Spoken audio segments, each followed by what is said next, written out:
Hello and thank you for watching.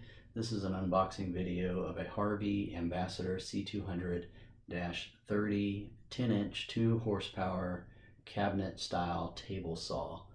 I'm going to put some information on the screen for you to follow along, but everything can be found at harveywoodworking.com.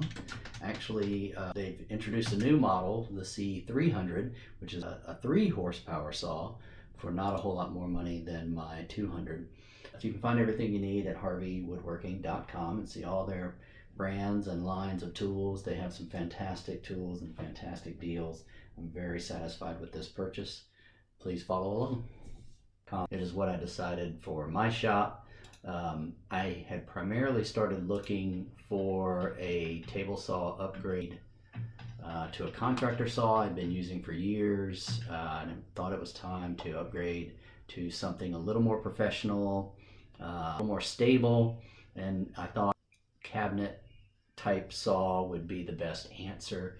I had primarily started looking at the Grizzly's G0771Z and the Laguna Fuzion F2. Somewhere along the line, somebody pointed out Harvey to me.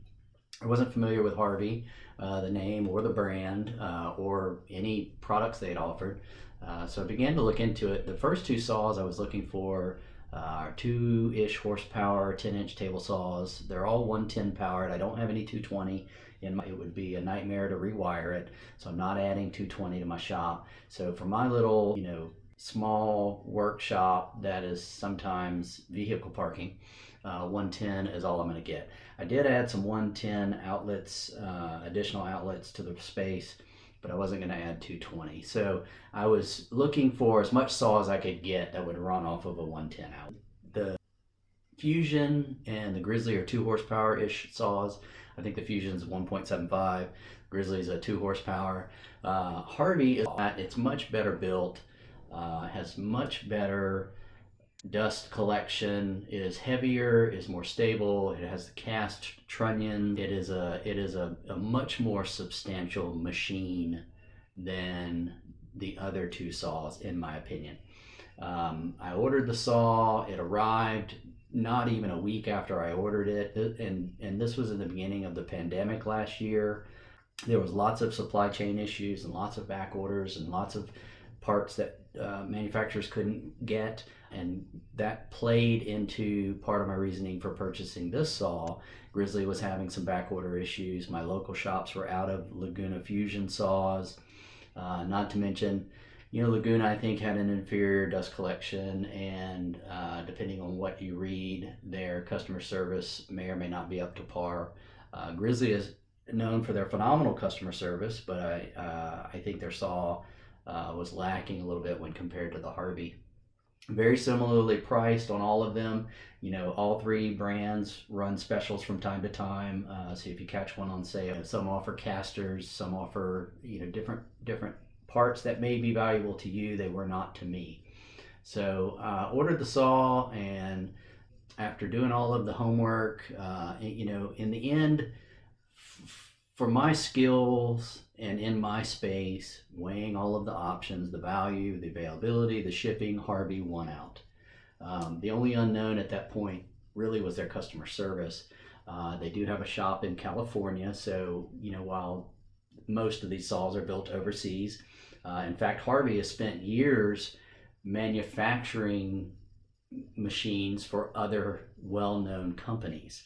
So if you look close enough, you'll probably see many similarities in parts of this saw that you see in other well-named brands.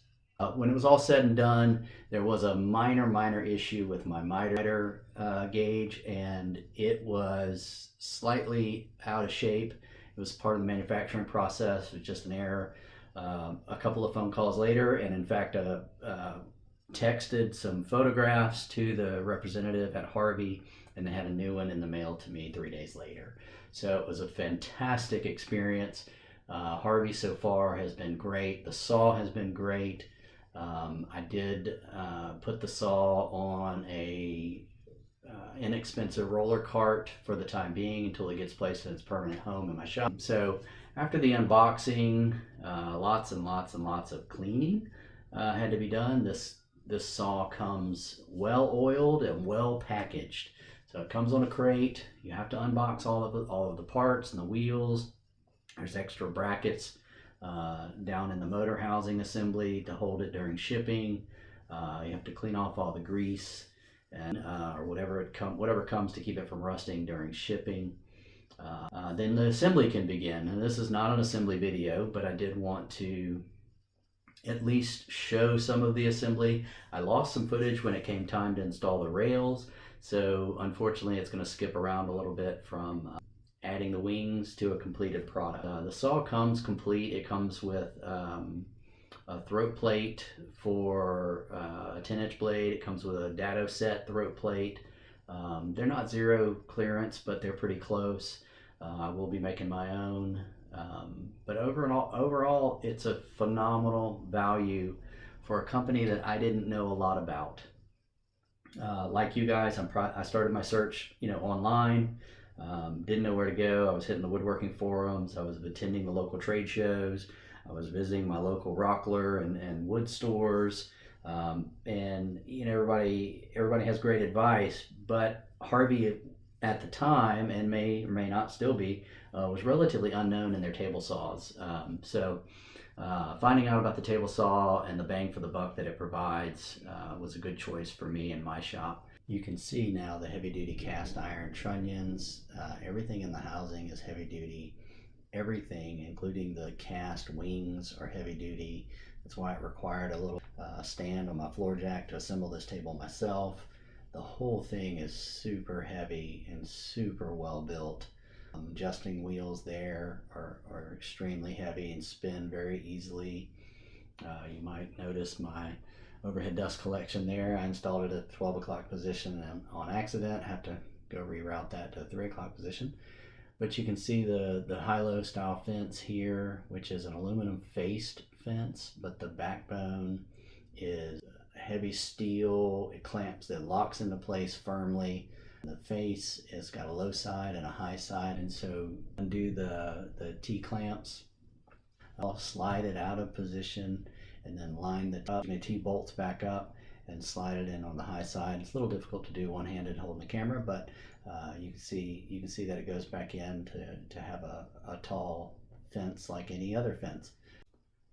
There's of course the overhead dust collection, and a precision miter gauge comes with it, and it's a really nice miter gauge. Typically the miter gauges that come with these saws really aren't worth owning. This one looks like one you would purchase individually, and there's the rest of the parts it comes with. So I hope this provides some insight to somebody out there who is interested in a Harvey table saw. Feel free to hit me up and ask me any questions you might have. Happy to answer what I can, and thank you for watching.